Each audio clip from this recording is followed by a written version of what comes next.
Morning, everybody. We're just going to give it a couple of minutes extra as people probably grab coffee and see their team's advice kind of coming up on their screen. And so we'll start. We'll try and start pretty prompt, but like I said, we'll just have a couple of extra minutes waiting.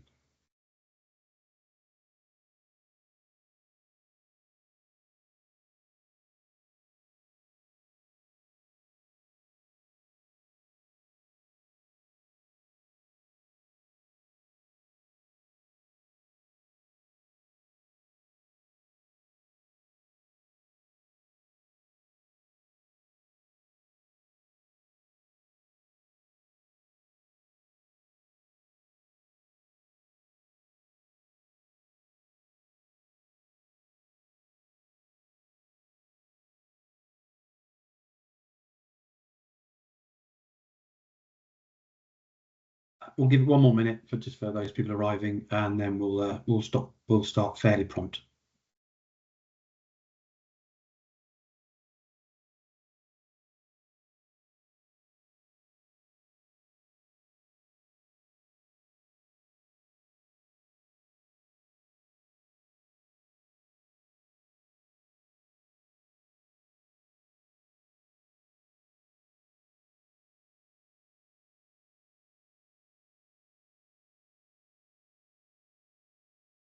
Okay.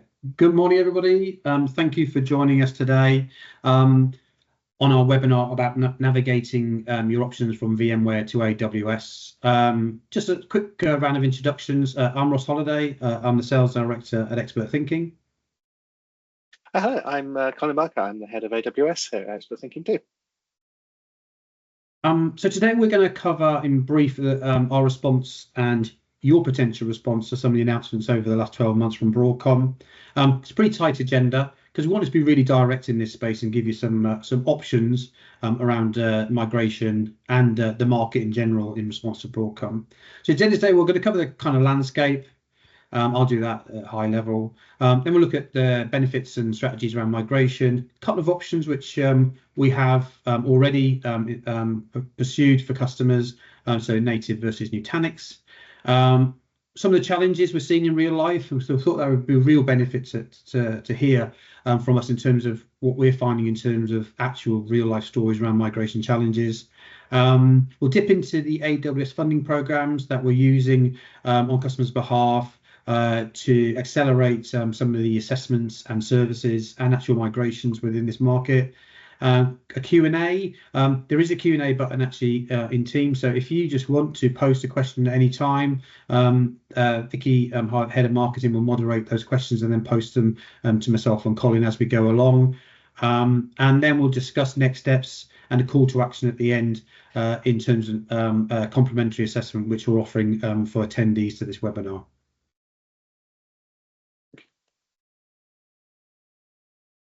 So for those who don't know, Expert Thinking, we are a cloud consultancy, but as the slide says, we're not just another one.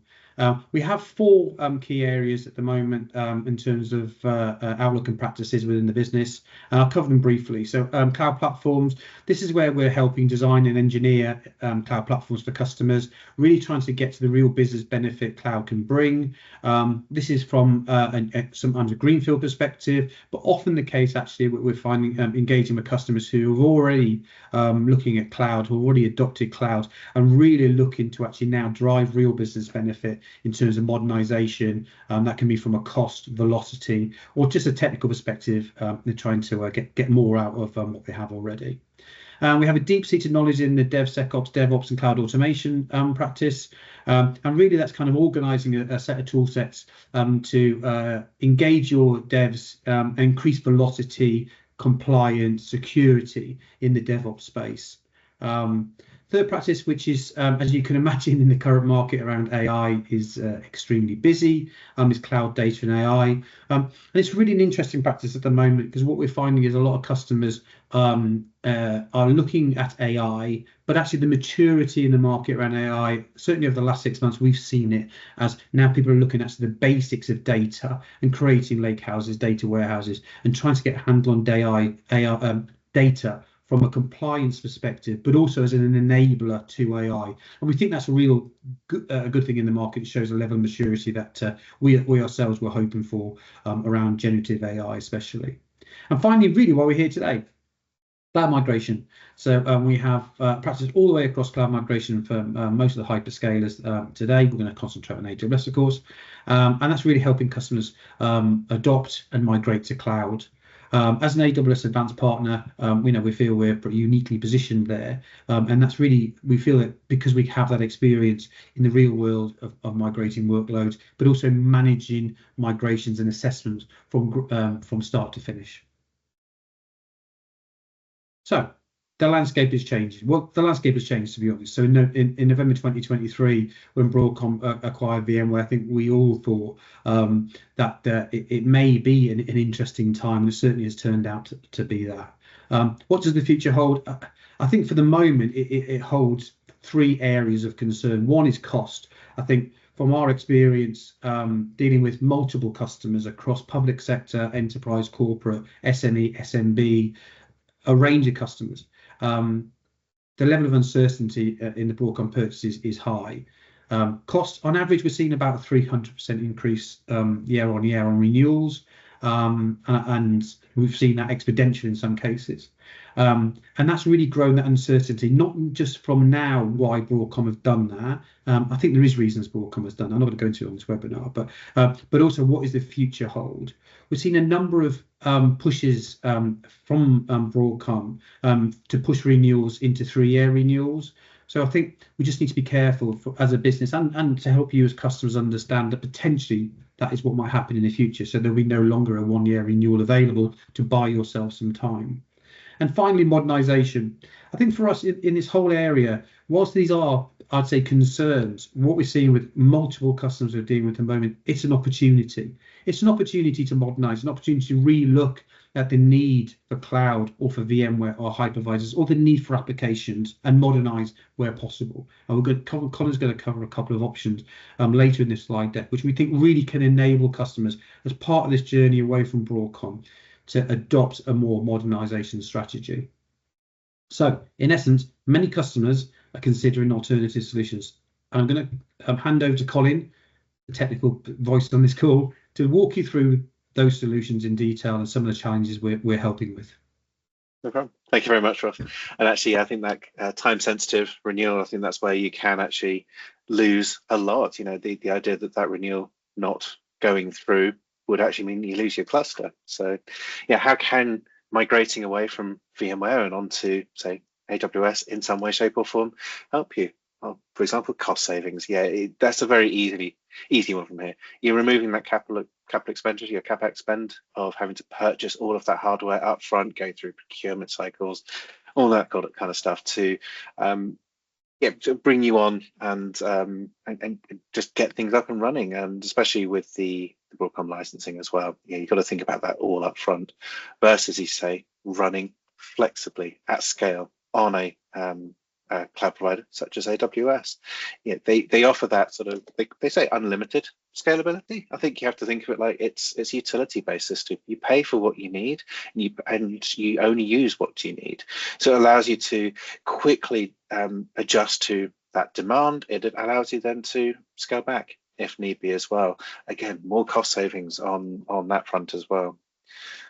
An enhanced level of security, definitely from looking at it from an on-premise perspective. If you're looking at some of the security compliance programs that are out there, they require large, heavy audits. AWS has that for you, from everything up to the operating system. It's their responsibility. They're the ones having to come in to ensure it's there. You gain that just by using their platform as well.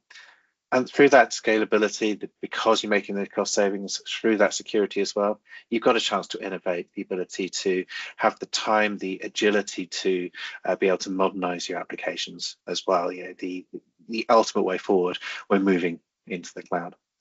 And lesser known talked about, something that everyone does need to think about is disaster recovery and business continuity. The number of news reports you hear of companies just suddenly disappearing because they've forgotten about their DR program, or they have no business continuity. In AWS, you have that option to very quickly just spin up a new location, a new region, just because it's there, it's available for you. So you've got lots of options when sort of migrating to the cloud. But how do you do that? How would you move forward from there? So this is the famous AWS slide here. Most people know of the 6 R's of migration. In the AWS world, we have the 7 R's of migration. That very top green line you see at the top is called a relocate option.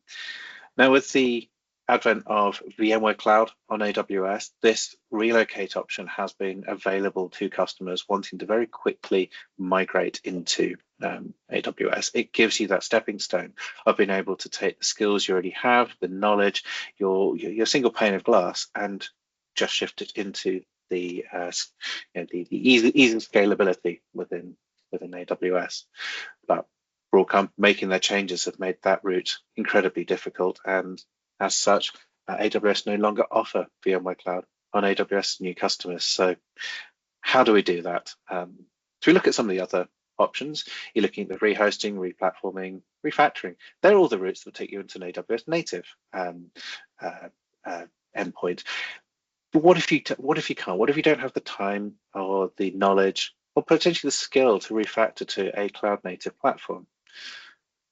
This is where we can reopen the relocate pathway again for you. And it's a system called Nutanix NC2. And what that system does is it gives us back the 7 R's available to you to get you into AWS. So why native? Why Nutanix? So yeah, there are lots of pros for both options, and part of what we want to get into through this webinar is there is choice. You have the choice. We need to identify those choices. So from an AWS native point of view, quite easily, it operates on the AWS infrastructure. It leverages their services. You're able to deploy a native but modernized application onto there. Whereas with Nutanix, this is where a hybrid or multi-cloud option comes into play. It allows you to extend into AWS using a single pane of glass that can be used across the multi-clouds and the hybridness of your environment. I'll come into an example later on of where that has come into play. And for workload portability as well, you're looking at working cloud native services. You've got to refactor. You've got to move into that. But refactoring is where you actually make your cost savings moving into the cloud, but you have to do that little bit of upfront effort to go in. It's a little bit longer, but you will get there in the end. It's for a long-term solution. Whereas actually Nutanix facilitates a lift and shift. It operates that sort of relocate option in a seamless way. It can connect into your VMware infrastructure and actually then convert the VM across as part of that migration process as well. It's that first stepping stone to moving into a modernized infrastructure. Migrations never finish once you move something into the cloud. It is an ongoing, continual process. Compatibility. Obviously, with AWS native services, you're going to have that tight integration with all of the services that are available.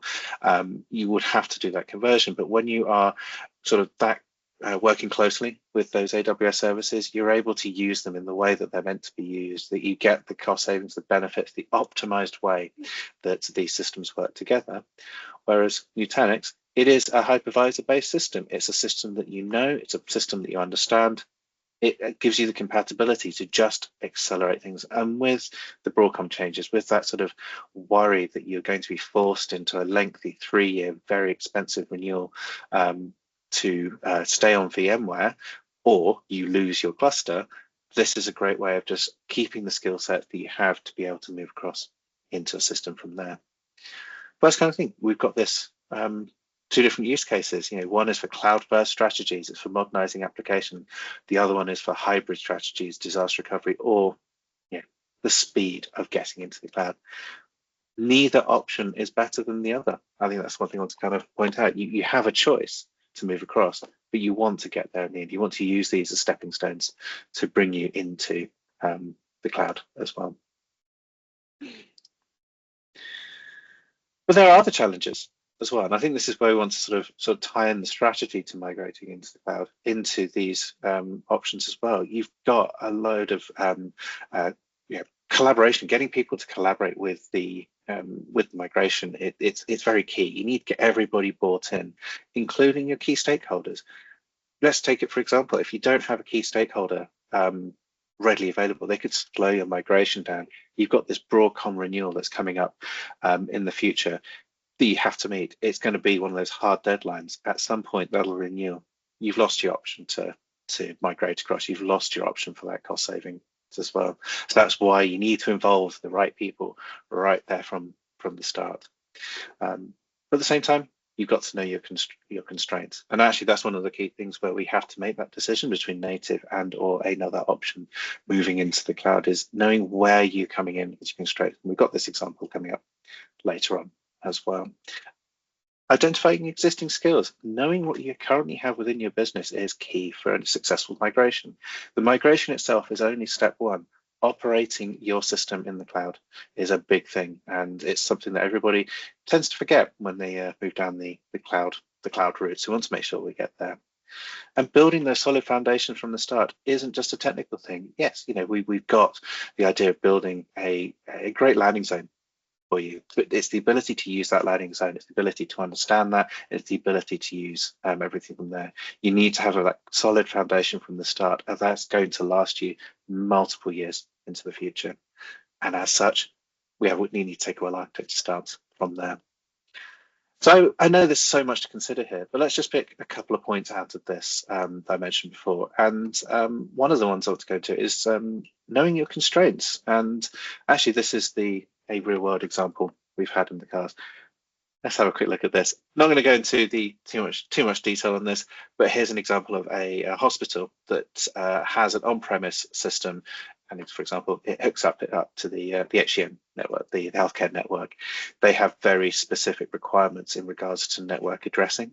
So when creating a new migrated version of their system in the cloud, you have to have a new set of IP addresses. The way that networking works at a fundamental level would be a similar thing of if you gave the same phone number to two people, which direction is it going to go? Where are the companies going to route that? That's why each of you have a unique telephone number. But for this hospital, they had the problem where their on-premise medical devices also needed to connect into the system. You can't take down a hospital's medical device whilst you're migrating these things. You can't suddenly go into all of these individual devices and make changes at that quick level. Some of these devices are quite old, but they are life-saving devices. So this is where a Nutanix option can come into play. So for example, in this case, what we can do is create the cloud environment with the Nutanix NC2 node and create something called a stretch network. So it's a software-defined network that sits on top of all of the systems, all of the cloud systems, and is able to stretch your existing network into AWS. And that then gives you that sort of ease of use of being able to migrate from A to B. And thinking about how VMware works, the ability to move VMs from A to B, well, that's what you can do with Nutanix. Nutanix gives you that option to relocate your VM as is directly into AWS, allowing you to then say, remove your on-premise services, remove yourself from VMware, and make those cost savings. And again, it's your first step in. You've got yourself into AWS, you've got rid of that sort of time-critical problem with the licensing. You're able to get through and start looking into going into AWS native, into cloud native technologies from a point of fine. You've got more time to work on that from there. But I think the key thing about all this is how do you know the difference? How are we going to figure that out? And essentially, it's knowing your challenges, and this is where we can come in. And AWS have a number of programs available to you, but they don't necessarily cover absolutely everything. And this is where we, I think, do differentiate ourselves from the AWS sort of vision of where they want to go. We go beyond just the standard stuff. So for example, a cloud security assessment, we're coming in through a lens of security to be able to understand how you can operate, how your existing security requirements work, from compliance, from things like specifically hospitals. There's a huge amount of public data that's available there. They've got security they need to look into. operability, where we look into how you operate the cloud, how you manage and monitor the cloud from there. Landing zone assessment, that comes back into the foundations, laying a great foundation. You could already have something in the cloud. You may not have never have used the cloud before. We can come in and review what you have at this point in time. We can make those recommendations moving forward, and we can then build you that sort of backlog of work that needs to be done to bring you up to speed to complete that that sort of low-level foundation of where you need to go. We also do things like pipeline assessments, going back to what Ross said earlier about DevOps. We want to make sure that you are following as many of the DevOps practices as possible. It's a tool there to be used, so let's use it. And then ultimately, we do look at your workloads. We take that sort of approach at identifying what you're trying to do. We look at those challenges, we look at your constraints, and out of all of this, produce you a solution to get you into the cloud in the best way possible. It could be native, it could be Nutanix, it could be another option. That's where we come into play. And in our experience, the majority of these actual engagements, where they're funded by AWS, we can fit these lenses in. So we can do this as well. Just having a quick look. I've just seen something pop up. It's just actually a good question. It's just been popped in about 20 minutes ago. Is how long do assessments generally take? That's a very good question. Each program from AWS requires different outputs that we need, but it depends on what you're trying to do. So we tend to see engagements go from maybe a couple of weeks all the way up to slightly longer. And this is where I think we can have a look at some of the programs available. So, I mean, what you're seeing on the screen at the moment is the standard MAP process. It's 3 phases of assess, mobilize, migrate, and modernize. The assessment phase for 2 different types of migrations, a smaller one could probably take a couple of weeks. For a much larger one, we could take up to 4 to 6 weeks. But the whole point is we're doing rapid discovery. We're looking at your financial strategy. We're understanding you from a business. We're bringing in the people we need to understand how your system works to create you that business case for change. Whereas if we look at something like a VMA, which actually stands for the VMware Modernization Assessment, that specifically just looks at how we can modernize your VMware infrastructure. The WMA is the Windows Modernization Assessment. We look at how you could do it from a Windows perspective. Again, different program, probably looking at a couple of weeks from that. OLA as a program, that's the licensing assessment. That's an optimization and licensing assessment. That can take a couple of weeks all the way up to 30 days, depending on how much information that you gather and work from there. And of course, you've got standard well architecture reviews. They're the free of charge ones that get you a little bit from there. But all these programs have different funding models. So VMA and MAP assess, it's a percentage of how much you're likely going to spend on AWS at your production level. For an OLA, it's a per VM option. And even the simple well architecture review, you can get up to 5K worth of credits on your account. There is a new program coming in 2025, so we'll keep your ear to the ground and go from there.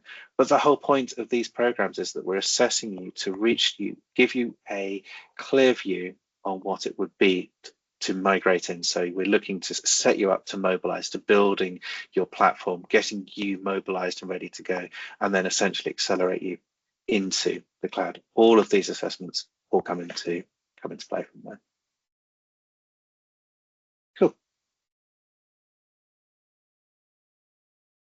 Perfect. Go from there. Cool. So the whole point is we want to obviously empower you to move forward. I'm trying to get through it. So how can we do this? Well, actually, why don't you schedule a call with us? We have a complimentary AWS well architecture review that can be used to get you across the line. It's just a couple of hours where we come in to review where you are and make that assessment. But this is where we can come in. We can look into those different programs and identify which one of these programs will work for you. The whole point is at this very early stages, we need to understand your challenges. We'll find the right program, the right method, the right assessment to get you along the line. The well architecture is a great place to start. It follows the well architecture framework. It follows these pillars to be able to just check you against best practice. That simple output Colin, will give you that. we have a question from Luke in the chat. I missed where Okay. Nutanix came into the picture. Is this a stepping stone? So would you move your VMware infrastructure to Nutanix and then look at migrating into AWS? I think Luke knows more than he's letting on in that question, but I think it's quite leading. But do you want to answer that question directly, Colin? It's in the chat. No problem. Thank you, Luke. I will see if I can find that chat. But from what I can gather, personally, I think yes. I think if you're going to be able to get the most out of the cloud, it's an ongoing process. You've got to look at going back to the constraints. If the constraint is you've got a licensing issue with VMware and you need to get in quickly, Nutanix can provide that stepping stone to cloud native. But what if you're a multi-cloud company, or you actually already are well versed in Nutanix? Maybe you have some on-premise Nutanix elements that you want to keep. Well, actually, there's probably no need to modernize it on the AWS side of things. You can just expand and use the capacity of that cloud to be able to get that cost saving in a different way. We've seen customers use it as a DR environment, so they would primarily use AWS with an on-premise disaster recovery environment, or within Nutanix as well. But definitely from my perspective, I would use it where it is appropriate for your company. And I think that's the key thing for here. This is why we want to sort of understand your challenges, is you pick what's correct for you, right for the company, and what is going to work for you moving forward as well. This isn't a quick assessment that's going to give you the next 6 months and then you're on your own. This is a multi-year view into your future to understand what is going to work for you and what the future roadmap looks like for you. Luke, does that answer your question? If you just have a little tick or send another smiley face. We enjoy a good smiley face on a webinar. There we go. Fantastic. Luke is fantastic on Teams, isn't he? So thank you very much. Colin, can you just go to the next slide, please? No problem. That'd be great. Thank you. So just going to pause for a few seconds. We've got 15 minutes left in the webinar. I do want to wrap up with an offer and some next steps, but just a couple of seconds there. Just if you want to post anything in the Q&A, we can pick up. Can be anything from our experience with customers, business case, real life experiences of AWS. Look, fire away. Otherwise, we'll round up the webinar with a couple of actions.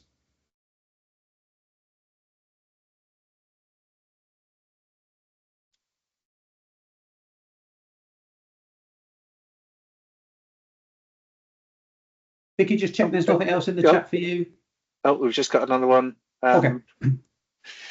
What kind of access do you genuinely require to run assessments? That is a very good point. So we normally would go on the AWS level. We would normally go from a read-only perspective. The whole point is we don't necessarily need to look into the exact code that you're using at that early stage. We're not looking at the individual bits. What we're trying to do is get an understanding of the environment. So, for example, some of the rapid discovery assessments, we might ask you to install a tool locally that will actually transmit some of the data into AWS for us to be able to review. But if that obviously is not an option for security reasons, we're able to do things like, definitely for VMware, there's an RV tools tool that we can use as an output from there, or we can look into your CMDBs to actually understand that. I think the whole point of us coming in is that whilst there's lots of tools out there, we're trying to also understand and assess you as a company from a security perspective, from a data sovereignty perspective, on